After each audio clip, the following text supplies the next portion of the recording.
Welcome everyone to the Horror Planet. My name is Clint Walker. I'm 54 years old, born and raised in Pennsylvania, and I still live close to where I grew up. I have 2 adult children, a wife, and a basset hound named Buddy, who chews on anything soft unless I leave him alone for too long. I like old trucks, black coffee, and Little League baseball. I'm a simple guy, and I like simple things. Long before I came to this museum, I was a security guard. It's been more than 2 decades. I've worked almost everywhere you can imagine. In hospitals, on construction sites, in banks, and even in a pharmaceutical lab once. It was boring. Long corridors, endless closed doors, and no work to do. I went to concerts and stood guard for influential politicians. I was good at it. I'm still good today. But nothing I'd done before had prepared me for this place. I remember the ad. It was at the bottom of the local newspaper, one of those half-page spreads with a strange menu. It simply read, "Night Watchman Wanted." Must be calm under pressure. Excellent salary. No experience with the paranormal required. Apply in person. It was a strange phrasing, I thought. It sounded like a joke. But I needed the money. My older brother had just started college, and I didn't want him to get into debt. So I marked the place with a red pen, drove around the next day, and parked in front of a gray stone building nestled between 2 overgrown parks. It looked like a government building, quiet, cold, and lifeless. I thought it might be some kind of archive, a place filled with old records and dusty maps, but it wasn't. There was ivy on the walls and a bronze plaque by the door that read, "Monster Museum of Natural History." I laughed to myself. It's nice, I thought. I bet they have Bigfoot footprints and some weird posters in there. But inside, it was something else. I got the job fast. They didn't ask me many questions. They just gave me a pad, took my fingerprints, and had me sign a stack of papers I didn't read carefully enough. While I sat in the hall, they ran a background check. 15 minutes later, they gave me a key card, an application, and a start date. That same night. That was 23 years ago, and I haven't missed a shift since. If you're reading this, it means you're next. The new night watchman. Congratulations, you passed the test, passed the inspection, and played by the rules without asking any unnecessary questions. That's the trick. You don't have to ask. I'll tell you straight up right now. This job pays better than anything else for people like us. Health insurance, a full pension, a quarterly risk bonus. You stay for a year, they give you a top-floor apartment. You live for 5 years with those sturdy new boots and that blank expression I've seen on all the newcomers. That, "What did I just sign up for?" look. Don't worry. This is disappearing. You won't be new for long. I watched you through the cameras for about an hour before I got off. I love doing this so much. It gives me a feel for how the person moves. I'm nervous, but I follow protocol. He didn't deviate. Follow the lit path and you won't touch anything. That's good. You'd be surprised how many new employees start walking around as if the place is a recreation center. It's not. This building is a quarantine center. Every item on display, every bone, every jar, every piece of folklore sealed behind glass is real. Not metaphorical, not based on legend. Real. The vampire skull in Hall B belonged to a creature that drank the blood of 37 people before setting the house on fire.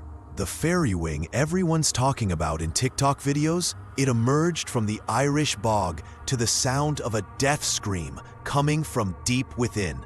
After losing its wing, it lived for several hours. They had to be submerged in liquid iron to stop the movement. We're not showcasing myths here. We're preserving the threat. Society? They think it's all staged. They laugh, they take pictures, they run around like it's Halloween every year. We let them do it. The less they believe, the safer they are. But you have to understand, you're not here for fun. You're here to protect the rules, and the rules prevent others from noticing. You already agreed to everything in writing. That's what was in the buffer. You signed up. That means you follow protocol. Every step, without fail. No shortcuts, no improvisation, no playing it cool. No heroes in this. Your shift will start at 10 p.m. Don't leave your post until 6 a.m. You may tour the museum every 90 minutes along the pre-approved route. Do not enter any exhibition unless it has a green card. Yellow means it is locked. Red means it must not be opened under any circumstances. If a door marked red is open, you cannot enter. We will contact you by radio and wait. There is a list posted on the wall in the security office. You have seen it. A white list with black ink. This list has everything. It changes sometimes. Never ask who updates it. Never ask why something was added or removed. Just go with it. And here's my first real advice to you. Don't try to understand this place. You can't. You can't. The rules don't make sense. The layout changes when no one is looking. The lights stay on even with new bulbs. That's not spoiled. It's just like that. You're not here to understand. You survived here. The rulebook they gave you is thick, 50 pages, written in small print and no index. You won't be able to do it tonight, and that's okay. That's why I'm here. My job is to explain to you what's important now. What keeps you breathing until morning? We'll start small. Just listen carefully and don't skip steps. You're gonna be up all night anyway, so we better get moving. Let's walk around the fair before we talk. I'll notice everything along the way. Stay close and don't touch anything. Rule 1. You probably passed by the Fairy Pavilion on your way to meet me. It's a beautiful place, decorated like a forest and all that music. This is where most visitors stop to take selfies. It looks beautiful, magical even. However, there are dark things in this museum I need to talk to you about. Let's head to the back rooms. They're at the end of a short corridor with a sign that says, "Authorized personnel only." You now have access. The sign they gave you, you deserve it. Whether you live long enough to get promoted depends on how well you follow the rules. And here's the first rule. This is the first thing I learned here, and it's the most important rule in this entire building. Never open a sealed box. That's it. No exceptions. No explanations. If you see something, stop what you're doing and call collections. Each vault has a unique number pinned to the wall. You use it. Then you leave the room and wait. Don't touch the box. Don't try to read the label. Don't stay near it longer than necessary. I've seen 5 of them in 23 years. Just 5. That's more than most people earn in their entire career. These boxes come from our partner agencies. Yes, that's right. There are real teams. They hunt, trap, and subjugate things that shouldn't exist. Most of the world never, and when they find something that can't be destroyed or shouldn't be destroyed, they send it here.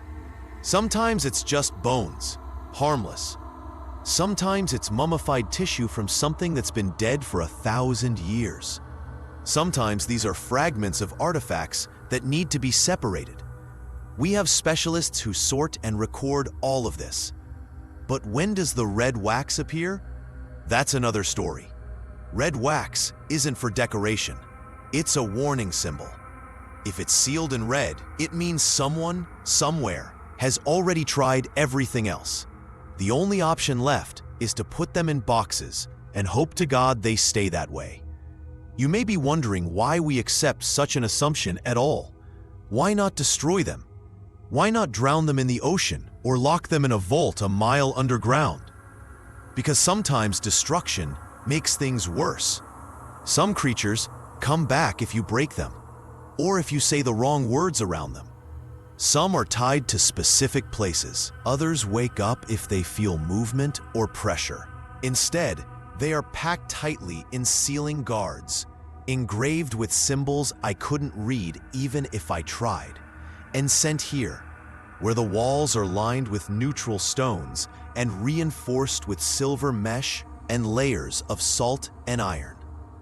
The box, marked with red wax, contains something that looks dead but isn't, or something very much alive but is sealed so tightly it can't even blink. It doesn't matter which one. Don't open it. Don't check what's inside. Don't get close to it to see if it's moving. Don't open the lid and check the seal. This ring is the only thing keeping the world on one side and the problem on the other. Your curiosity, it's not worth your life. It's not worth anyone's. We had an affair in 2011. I remember it well. The baby was new, probably 19 or 20 at most. The top floor was used for administrative work. It had nothing to do with sellers or processing. But that week, several boxes had been redirected due to renovations. They left them in the reception for 12 minutes. 12. That was it. The baby had passed. He had seen the box. Perhaps he thought the label was a mistake. Perhaps he thought the red wax was just decoration, part of the show. He took the stick and broke it. He didn't even remove the roof. He broke it just enough to let in air. Then we found only the tip of the cane, melted to slag, and a single tooth buried 6 inches deep in the plasterboard. Small, sharp, like a shark, but twisted. The rest? He left. Not a drop remained. The cleanup took a... Now, if you ever see one, and I hope you never do, it looks like this. Blackened wood, heavy iron hinges, and sealed shut with a thick band of red wax. The wax will have a strange smell, like copper and some kind of acid. Don't bend over. Don't try it. And don't think you'll just look. With red wax, there is no simply. Sometimes they make a buzzing sound. Not loudly, but enough that you can feel it in your feet. This isn't your imagination. It means he's aware. It means you're actually very close. The assembly team is moving equipment into just one room. Suits lined with reflective fabric and respirator masks adorned with filtered silver threads. And even then, they move in shifts. No one stays long.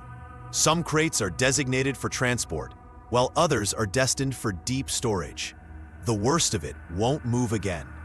You don't need to know where they are, not on the first night. Today's trip is just for orientation.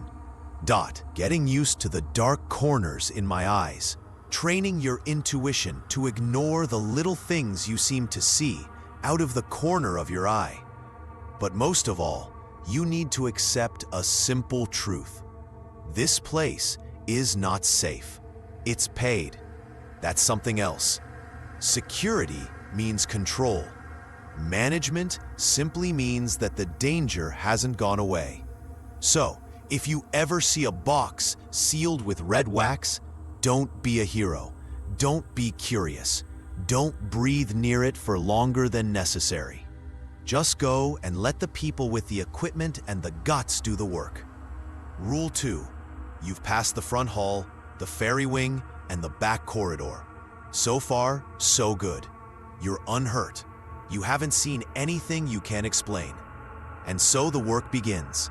Quiet. Almost boring. But don't lose your guard. And here's rule 2. It's easy to remember, but not easy to believe. If you see a sleeping child at a ferry fair, don't wake them. They probably want to help. That's normal.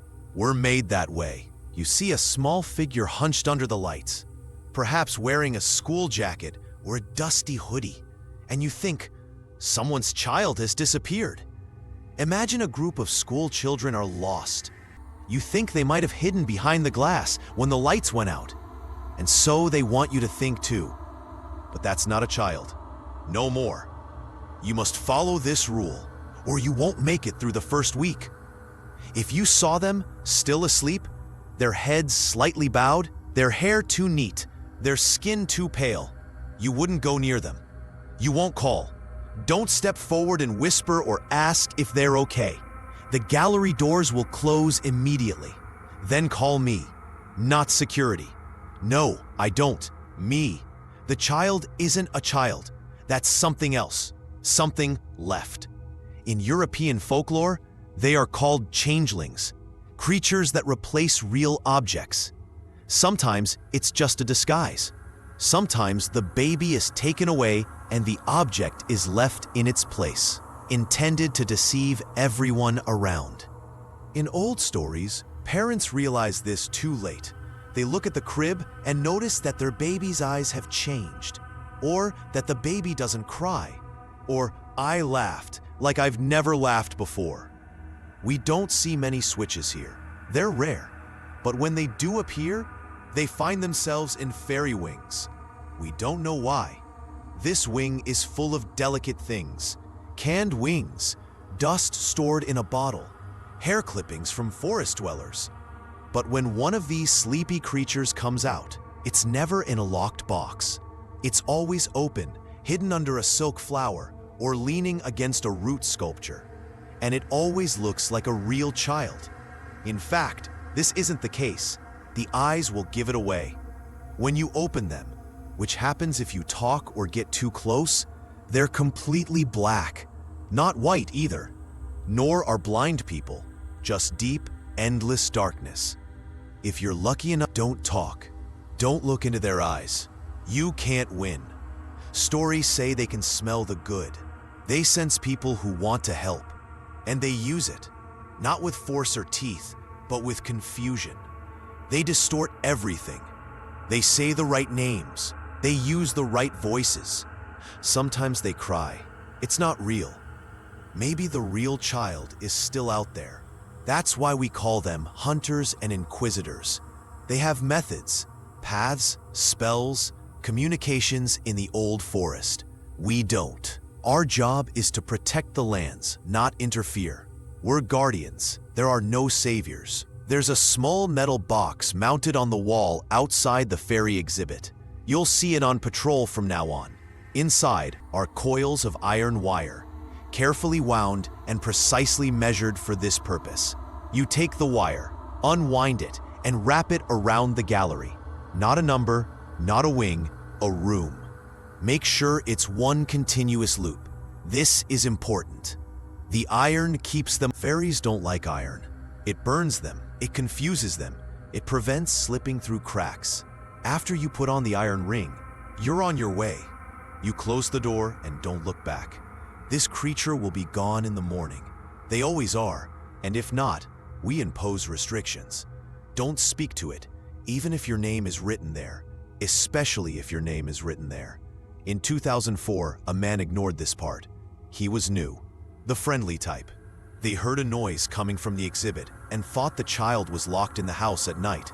He went in, talked to him, asked questions. We never saw him again. All they found was his ribbon, hung neatly on the edge of the glass in the display case, and a note that looked like charcoal. I'm home. Her real home wasn't in our records. A background check found no trace. Her birth certificate disappeared from the system. It looked like it had been copied. That's what they do. Fairy legends aren't all sparkles and wings. The old stories are full of warnings about the importance of respect, silence, and boundaries. They don't think like us. They don't care about rules, laws, or decorum. They have their own systems, their own ideas of justice. They give nothing. They take nothing. They say nothing.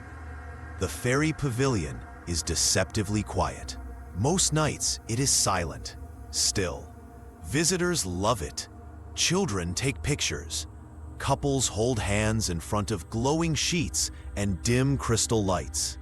But every now and then, you'll walk by and see something out of place.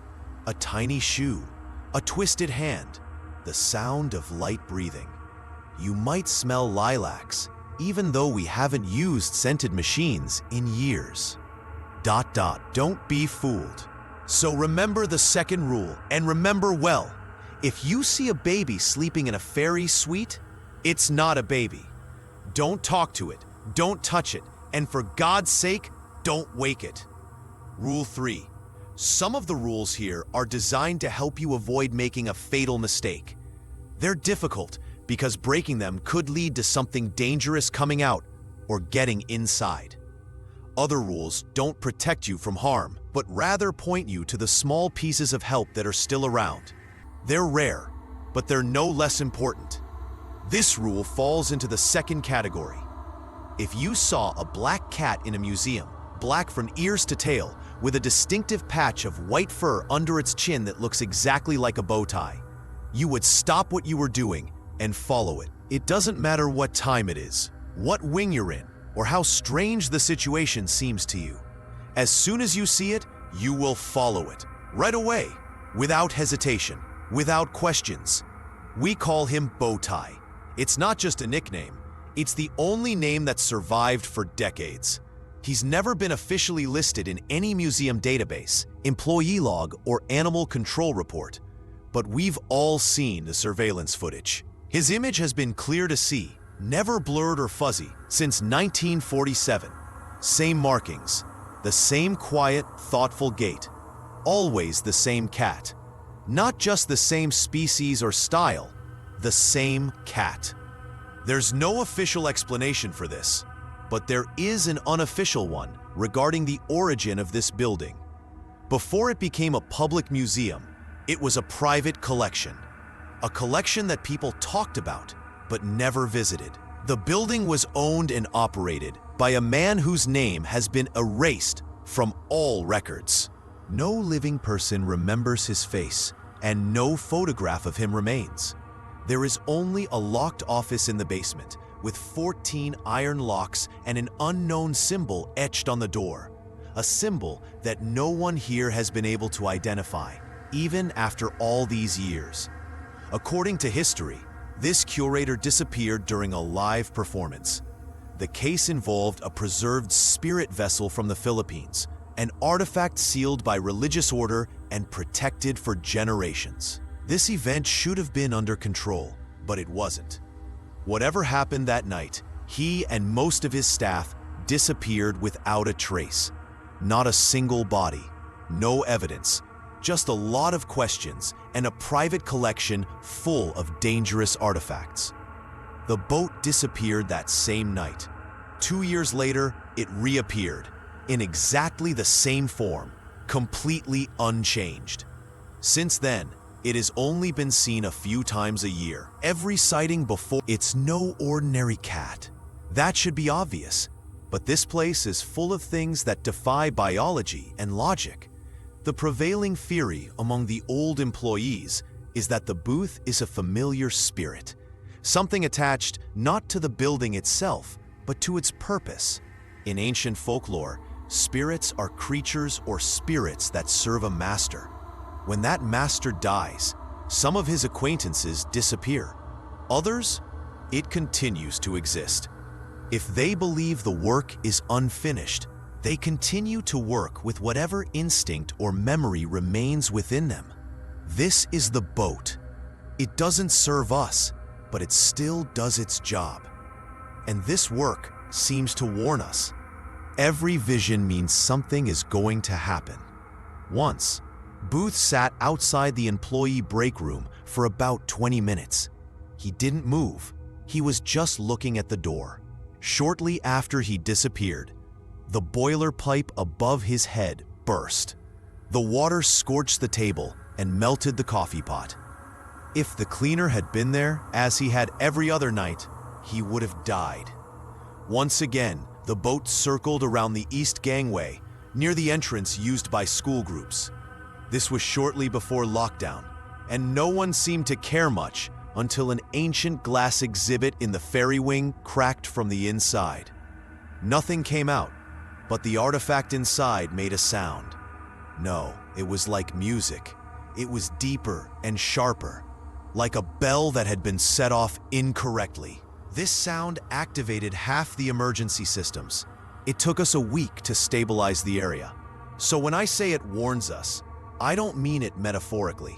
It shows up when things aren't going as they should and gives us a chance to stop them before they start. That's why this rule exists. It's not difficult. It's not asking you to solve anything or intervene directly. All you have to do is follow along. Don't call anyone. Don't try to take a picture. Don't try to catch it, feed it, or talk to it. Just follow me. He doesn't run. He walks with slow, steady steps. You'll be able to follow him. He'll lead you anywhere, up the stairs, into a closed door, into an inconspicuous vent, even if it's just a storage shelf. At first, the place he stops may seem insignificant. You might not even notice what I'm pointing at. But something is wrong, and if you're smart enough to look closely, you'll see it. He has a special sensitivity to children. We don't know why, but when a child gets lost in a museum, and this has happened more than once, Booth finds them himself. He doesn't take them out, but stays close. Once, a mosquito follows them. Someone has found him, and then we find the child. Some say he remembers the curator's family. Some people believe they failed to protect someone at some point and have been trying to make up for it ever since. But I don't believe in stories. I believe in results. And every time I followed up, I found something that needed attention. Something that could turn into a problem if we stopped paying attention to it. If you're lucky enough to see it, don't hesitate. Don't think. Don't wait. Just follow me. Once you see it, time starts to spin. It never appears without a reason, but once. That's rule number 3. It's easy to remember. If you see a bow, follow it. Always. Rule number 4. This last rule doesn't apply to stopping a threat. It's not about responding to a specific incident or managing any anomaly that comes from the woods or the archives. It's about respect. Not to the staff, not to the museum itself, but to all the people who take care of this place when we leave. And I promise you, you must leave something behind. You must leave one thing behind every night.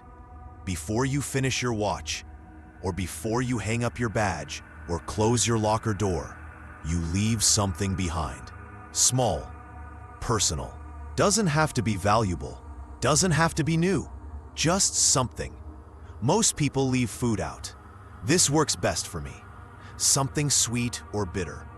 Doesn't matter if it's a wrapped candy or a single sugar cube. Some leave cookies or instant coffee sachets. I once knew a woman who left a single sour plum neatly arranged on a napkin every night. He never missed a shift. He trained for 7 years before retiring. To this day, he mails a gift every winter solstice. We call this an offering. To express gratitude, don't give it to anyone directly. No offering box, no donation box. Just leave it in the closet. Top shelf is best. That's where your stuff will be. The item disappears between closing time and morning. It didn't matter if the building was closed or not, and it didn't matter if there was nobody around. You would come back and it would disappear. Always. There would never be a crumb left. There would never be any packaging left. Sometimes the food seemed as if it hadn't even been touched. It just wasn't there anymore. It was as if it had disappeared from wherever it was located. When I first started, I didn't take it seriously. It seemed like a fairy tale. I thought the older staff were joking about throwing snacks at newcomers. That's why I didn't leave anything out the first 3 nights. I figured it didn't matter. On the 4th night, when I opened the cupboard, I found all the food I'd brought for the others had gone bad, completely. My apple was brown inside. The granola bar had a sour, chemical smell. Even the sealed thermos filled with coffee had turned bitter and metallic. I threw everything away. I thought the refrigerator was broken, or someone had broken it. But this happened day after day. Finally, I had something left. A single piece of candy from my pocket. Cheap, packaged, half melted. The next morning, I had no more candy. I still had good food. That was the first warning. As you can see, they don't start the violence right away. That's not how it happens. First, they touch you. Just as much as they need to get your attention. You discover that all your food has spoiled, even the sealed ones. No matter how much water you drink, you'll get thirsty. there always seems to be something a little off, and it will stay that way until you remember how much you owe. If you ignore the signs for too long, things get tense. I've seen this. A guard forgot to bring his offering 3 nights in a row. On the 4th night, he slipped on the main staircase and broke his wrist in 2 places. There was no water, no obstacles. He said someone pushed his hand. Not too hard, so hard that he lost his balance. Another boy ended up in the hospital for about a week. He complained of a headache and said the air in the museum was wrong, heavy. He said he was having trouble breathing while inside. The doctors couldn't explain it. But once he left the building, the symptoms disappeared. The first thing he did after being discharged was send 3 jars of honey. That was 10 years ago, and he hasn't missed a night since. And it's imperceptible at first. You want to ignore it. That's wrong. He, whatever he is, isn't yelling. He's not making any demands. He's just waiting. Waiting for you to realize that this isn't a normal place and that normal rules don't apply to it. He wants respect. He's waiting for the ritual, and when he doesn't understand, he doesn't get hysterical. He reminds you, gently at first, then not so gently. Some of the staff have their own ideas about what we leave donations for. Some people think it's the museum's own fault. The building is somehow alive, not quite conscious, but aware. Others think it's something older, something to do with the land on which this place was built. It's possible. Records from before the 1930s are full of gaps, and the foundation drawings are hand-drawn, without official signatures. We don't even know who gave permission to excavate the basements. They just exist. The ancient texts for beast taming, if you ever look them up, mention a similar ritual. Offerings brought to the doorsteps of houses, bread on windowsills, salt left in corners, bitter herbs at the base of trees. The idea was always the same. If you respect boundaries, the thing on the other side stays there. And if not, sometimes the thing on the other side no longer cares about boundaries. It's not difficult. Keep a stash of wrapped sweets or tea bags in the cupboard, disposable sugar sachets, old-fashioned coat pocket mints. Doesn't have to be fancy, should be consistent, every evening, no excuse. Something, whatever it is, seems to like sugar more than anything else. Or bitter things. Nothing spicy, nothing salty. We've tried. They don't abduct. But sweet or bitter, it always disappears. Some people like to leave notes. I'd done the same thing from the beginning. Just 1 or 2 lines, never too long. Little things like, "Thanks for the quiet night," or "I saw that tie again. I hope that's a good sign." I didn't expect a reply, and as usual, I never did. But their writing rang true to me. It was as if I were stuck at the end of a conversation I didn't fully understand. I'd been doing this for a year, maybe a bit more. Eventually, I stopped. Not because anything bad happened, but because the habit evolved into something more peaceful. The act of giving was enough. The letters always disappeared in the morning, along with the offering I'd left.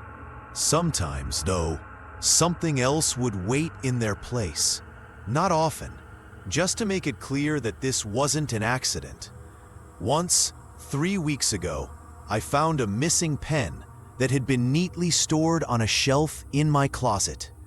Another time, a small plastic keychain from the gift shop, and I never remembered to take it with me.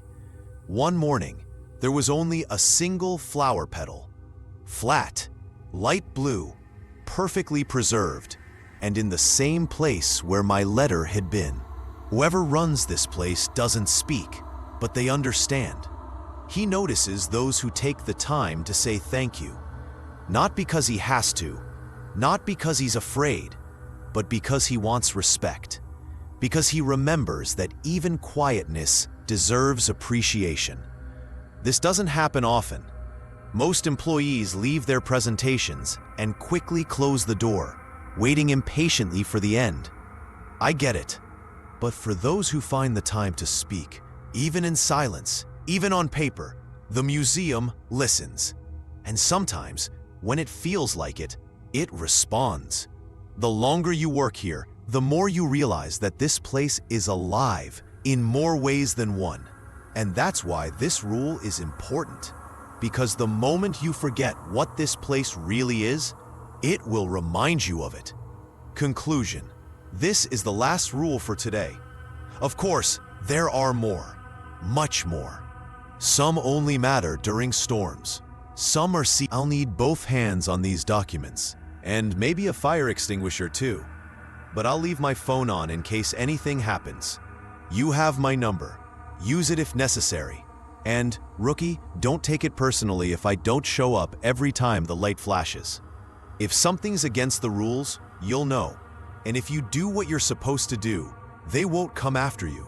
That's the truth, no matter how trivial. So, good luck with the rest of your shift. You'll be fine. Make sure you keep your flashlight handy. Keep the lights on all the time. Keep your eyes open. And whatever you do, don't improvise. Follow a routine. The museum loves a routine. I'll see you when your shift is over, rookie. And try not to die. And so the story ends. Thank you for watching. Don't forget to like the video, share it, and comment on it. Don't forget to activate the bell so that you will receive a logo in the next story coming soon.